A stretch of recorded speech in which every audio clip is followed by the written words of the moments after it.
Hello student, welcome to all with Rasmi Sharma, Assistant Professor in Physics from Government TCL PG College, Janjgir. आज के lecture में हम MSc second semester subject nuclear physics unit 4 के बारे में discuss करेंगे। इसके पहले के लेक्चर में हम MSc सेकेंड सेमेस्टर में मल्टी वाइब्रेटर और उसके टाइप्स देख चुके हैं, जिसमें ए स्टेबल मल्टी वाइब्रेटर की डिटेल स्टडी कर चुके हैं। तो आज के लेक्चर में हम mono stable and by stable multi vibrator की डिटेल स्टडी करेंगे। So what is mono stable multi vibrator? Mono stable multi vibrator एक ऐसा इलेक्ट्रॉनिक डिवाइस है जिसमें एक स्टेट स्टेबल और दूसरा स्टेट अनस्टेबल होता है। जब इस पर एक्सटर्नल सिग्नल अप्लाई किया जाता है तब मोनो स्टेबल मल्टी वाइब्रेटर एक स्टेबल स्टेट से क्वेजी स्टेबल स्टेट में स्विच होता है।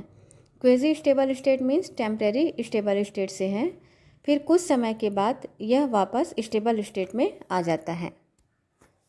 इसको सिंगल शॉट और वन शॉट मल्टी वाइब्रेटर भी कहा जाता है। मोनो स्टेबल मल्टी वाइब्रेटर का और दूसरा नाम डिले मल्टी वाइब्रेटर भी है। यहाँ पर किस तरह से स्विचिंग एक्शन होता है उसे हम यहाँ समझ सकते हैं। जैसा कि मोनो स्टेबल मल्टी वाइब्रेटर के डेफिनेशन में हम देख चुके हैं कि एक स्टेट स्टेबल और दूसरा स्टेट अनस्टेबल मीन्स ए स्टेबल होता है। तो पहले आउटपुट स्टेबल स्टेट में होगा, पर जब सम एक्सटर्नल ट्रिगर अप्लाई किया जाता है आउटपुट शॉर्ट टाइम के लिए अनस्टेबल स्टेट में चला जाता है and after some time stable state में यह वापस आ जाता है। स्टेबल स्टेट में वापस आने के लिए जो टाइम की ज़रूरत पड़ती है वह डिपेंड करती है पैसिव कंपोनेंट जैसे आर एंड सी पर। सो आर एंड सी के प्रॉपर सिलेक्शन से आउटपुट के अनस्टेबल स्टेट का टाइम यहाँ पर डिसाइड किया जा सकता है। फॉर एग्ज़ाम्पल मान लेते हैं यहाँ पर जो 0 वोल्ट है वो स्टेबल स्टेट को एंड जो 5 वोल्ट है वो ए स्टेबल स्टेट को रिप्रेजेंट करता है। उसी तरह इसका ऑपोजिट भी यहाँ पर लिया जा सकता है। जैसे 5 वोल्ट इसका स्टेबल स्टेट और ट्रिगरिंग एक्शन होता है तब आउटपुट अनस्टेबल में चला जाता है और मान लेते हैं वो 0 वोल्ट के इक्वल है। तो 0 वोल्ट जो है इसके अनस्टेबल स्टेट को यहाँ पर रिप्रेजेंट करता है। तो यहाँ से हम ये क्लियर समझ सकते हैं कि किस तरह से यहाँ पर स्विचिंग एक्शन होता है जब आउटपुट एक स्टेबल स्टेट से दूसरे अनस्टेबल स्टेट में चला जाता है। अब आगे डायग्राम की सहायता से इसके वर्किंग को हम देखते हैं। यहाँ डायग्राम से देखते हैं कि यहाँ पर 2 ट्रांजिस्टर दिए हुए हैं। जो पहला ट्रांजिस्टर है उसको Q1 से शो किया गया है और जो दूसरा ट्रांजिस्टर है उसको Q2 से शो किया गया है।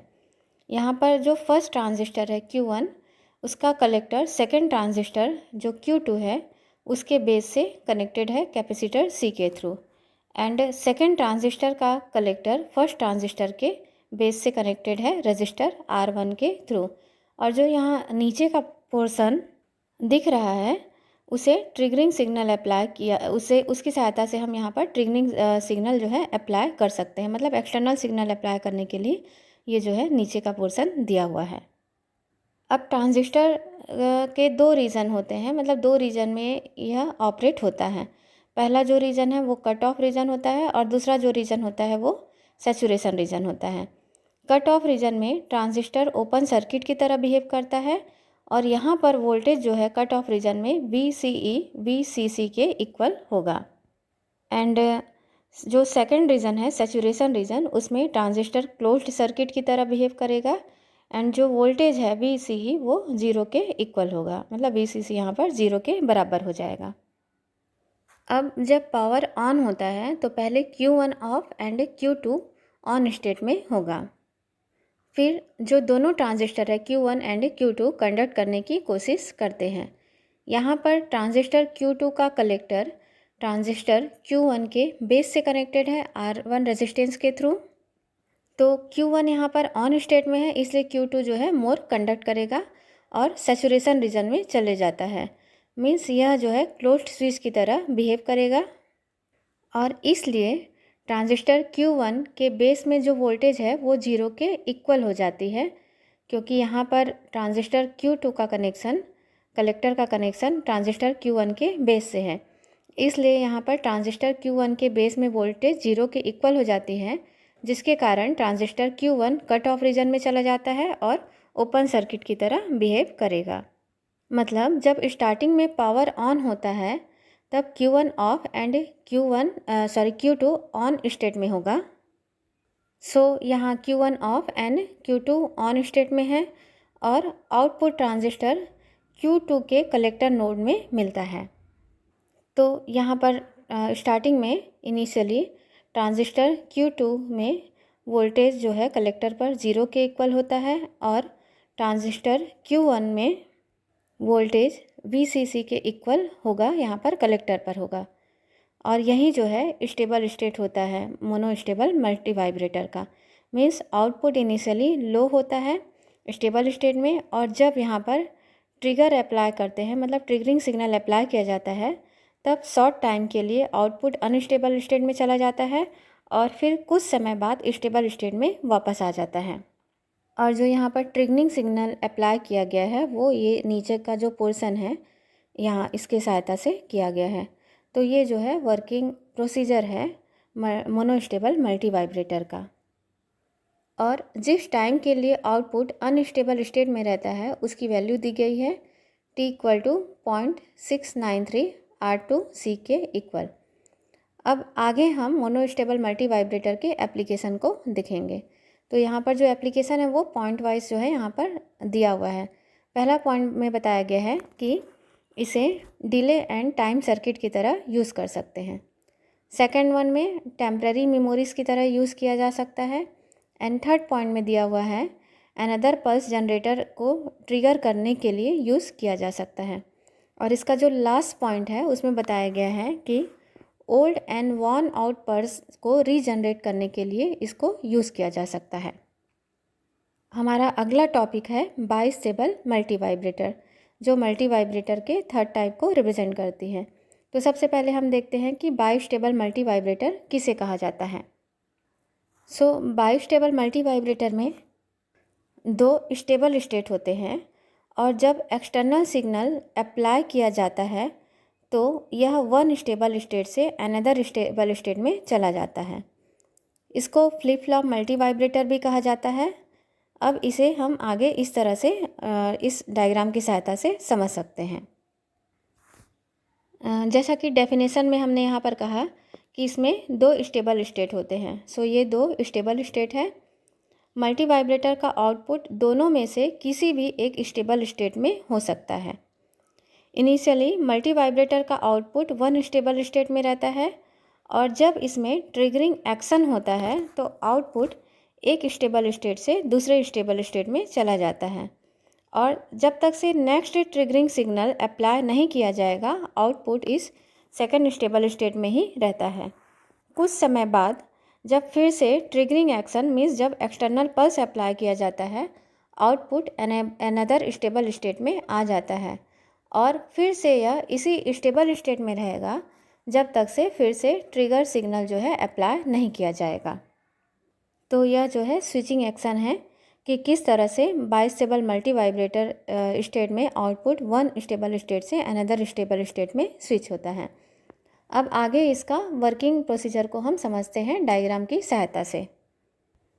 यहाँ सर्किट डायग्राम में दो ट्रांजिस्टर दिए हुए हैं जो क्रॉस कपल है, transistor Q1 and transistor Q2। Means एक ट्रांजिस्टर का कलेक्टर सेकेंड ट्रांजिस्टर के बेस से कनेक्टेड है। स्टार्टिंग में जब पावर ऑन होगा एक ट्रांजिस्टर ऑन और दूसरा ट्रांजिस्टर ऑफ स्टेट में रहता है। Means one transistor saturation region में और दूसरा ट्रांजिस्टर जो है वो कट ऑफ रीजन में रहता है। जब पावर ऑन होगा दोनों ट्रांजिस्टर कंडक्ट करने की कोशिश करेगी। अब यहाँ हम मान लेते हैं कि जो यह ट्रांजिस्टर Q1 है वो मोर कंडक्ट करता है। ट्रांजिस्टर Q1 का कलेक्टर करंट इसलिए जो है अधिक होगा क्योंकि यह मोर कंडक्ट कर रहा है। तो यहाँ ट्रांजिस्टर Q1 में कलेक्टर करंट की वैल्यू अधिक होने के कारण जो वोल्टेज ड्रॉप होगा यहाँ RC1 पर वो भी अधिक होता है। अब यहाँ पर वोल्टेज ड्रॉप RC1 पर अधिक हो रहा है इसलिए इसका जो कलेक्टर टर्मिनल है वहाँ पर वोल्टेज जो है कम हो जाता है और जो सेम वोल्टेज है ट्रांजिस्टर Q2 के बेस में भी अप्लाई होगा, क्योंकि यहाँ पर ट्रांजिस्टर क्रॉस कपल है और यहाँ पर जो एक ट्रांजिस्टर का कलेक्टर सेकंड ट्रांजिस्टर के बेस से कनेक्टेड है, इसलिए यहाँ पर भी बेस में सेम वोल्टेज जो है अप्लाई होता है। अब सेम वोल्टेज अप्लाई होने के कारण ट्रांजिस्टर Q2 के बेस में लो वोल्टेज रहेगा, जिससे ट्रांजिस्टर Q2 भी लेस कंडक्ट करेगा और ट्रांजिस्टर Q2 में कलेक्टर करंट की वैल्यू भी कम हो जाती है। इसी रीज़न से जो वोल्टेज ड्रॉप होता है RC2 पर, उसकी भी वैल्यू कम होगी। अब RC2 पर वोल्टेज ड्रॉप कम हो रहा है, इसलिए ट्रांजिस्टर Q2 के कलेक्टर टर्मिनल पर जो ज़्यादा वोल्टेज जो है अपीयर होती है ट्रांजिस्टर Q2 के कलेक्टर टर्मिनल पर, and same voltage transistor Q1 के बेस में भी अप्लाई होगा। अब इन सब के कारण ट्रांजिस्टर Q1 भी मोर एंड मोर कंडक्ट करने लगेगा और फिर ट्रांजिस्टर Q1 सैचुरेशन रीजन में चला जाएगा एंड शॉर्ट सर्किट की तरह बिहेव करने लगता है, जिसके कारण ट्रांजिस्टर Q1 के कलेक्टर में वोल्टेज 0 के इक्वल हो जाती है और फिर से यही सेम वोल्टेज ट्रांजिस्टर Q2 के बेस में भी अपीयर होता है, जिसके कारण transistor Q2 cut off reason में चले जाता है एंड बिहेव करता है ओपन सर्किट की तरह। और यहाँ पर ट्रांजिस्टर Q2 में कलेक्टर वोल्टेज की वैल्यू VCC के इक्वल हो जाती है। जैसा कि हम स्टार्टिंग में देखे थे इनिशियली कि Q1 ऑन रहता है एंड Q2 जो है वो ऑफ रहता है। तो इस कंडीशन में जो ट्रांजिस्टर Q1 है उसका आउटपुट Q लो रहता है और जो ट्रांजिस्टर Q2 है उसका जो आउटपुट Q बार है वो हाई रहता है। यह डिपेंड करता है कि कौन सा ट्रांजिस्टर मोर कंडक्ट करेगा एंड रिवर्स केस भी पॉसिबल है। बट इन एनी केस जब ट्रिगर पल्स अप्लाई करते हैं ट्रांजिस्टर Q1 के बेस में, जिसके कारण ट्रांजिस्टर Q1 का आउटपुट Q हाई हो जाता है एंड ट्रांजिस्टर Q2 का आउटपुट Q बार लो हो जाता है and same voltage transistor Q1 के बेस में भी अप्लाई होगा। इसका मतलब यहाँ पर यह है कि अगर ट्रांजिस्टर Q1 का आउटपुट Q हाई रहता है और ये तब तक हाई रहता है जब तक से रीसेट पल्स अप्लाई नहीं किया जाएगा। फिर जैसे ही रीसेट पल्स यहाँ अप्लाई किया जाता है ट्रांजिस्टर Q2 का जो आउटपुट है Q बार वो हाई हो जाता है, क्योंकि जो ट्रांजिस्टर Q2 है वो कट ऑफ रीजन में चला जाता है और ओपन सर्किट की तरह बिहेव करता है। अब यहाँ पर रीसेट पल्स अप्लाई करने की वजह से ट्रांजिस्टर Q2 का जो आउटपुट है Q बार वो हाई हो जाता है and same voltage transistor Q1 के बेस में भी अप्लाई होगा, जिसके कारण ट्रांजिस्टर Q1 सैचुरेशन रीजन में चले जाता है और यहाँ पर शॉर्ट सर्किट की तरह बिहेव करता है। और इस कंडीशन में आउटपुट ट्रांजिस्टर Q1 का लो हो जाता है, मीन्स ट्रिगरिंग एक्शन के कारण मल्टी वाइब्रेटर एक स्टेबल स्टेट से दूसरे स्टेबल स्टेट में चले जाता है। तो यहाँ पर देखिए कि किस तरह से ट्रिगरिंग एक्शन के कारण यहाँ पर ट्रांजिस्टर जो है कंडक्ट कर रहा है और यहाँ पर जो दोनों जो स्टेट होते हैं वो दोनों स्टेट जो हैं वो स्टेबल स्टेट होता है। तो स्विचिंग एक्शन यहाँ पर वन स्टेबल स्टेट से अनदर स्टेबल स्टेट में हो रहा है, इसलिए इसे बाई स्टेबल मल्टी वाइब्रेटर भी कहा जाता है। अब यहाँ पर बाई स्टेबल मल्टी वाइब्रेटर के हम एप्लीकेशन को देखते हैं। यहाँ पर 2 पॉइंट्स दिए हुए हैं इसके एप्लीकेशन के। तो जो पहला पॉइंट है बाई स्टेबल मल्टी वाइब्रेटर के एप्लीकेशन का, यह बता रहा है कि इसको हम डिजिटल ऑपरेशन या डिजिटल कम्युनिकेशन में यूज़ कर सकते हैं। मतलब इसका ज़्यादा इम्पोर्टेंस जो है वो digital operation and digital communication में है। सेकंड पॉइंट में बताया गया है कि यहाँ पर सर्किट में रिवर्स सप्लाई के लिए इसको यूज़ किया जा सकता है। मतलब अगर किसी सर्किट में रिवर्स ऑपरेशन या रिवर्स कंडीशन में इसको ऑपरेट करना है सर्किट को, तो उस कंडीशन में यहाँ पर बाई स्टेबल मल्टी वाइब्रेटर को हम यूज़ कर सकते हैं। स्टूडेंट, आज हम यहाँ पर मल्टी वाइब्रेटर के जो बाकी 2 टाइप्स हैं उसको कवर किए हैं, जिसमें monostable multi vibrator and by stable multi vibrator की डिटेल स्टडी किए हैं, जिसमें उसके डेफिनेशन, वर्किंग एंड किस तरह से वर्किंग में यहाँ पर स्विचिंग एक्शन होता है उसको देखिए, एंड एट लास्ट उसके एप्लीकेशन के बारे में भी बात किए हैं। सो एग्ज़ाम में अगर यहाँ पर लॉन्ग टाइप क्वेश्चंस के आंसर लिखने को आएंगे तो आप इस तरह से इसको डिफ़ाइन कर सकते हैं। Thank you.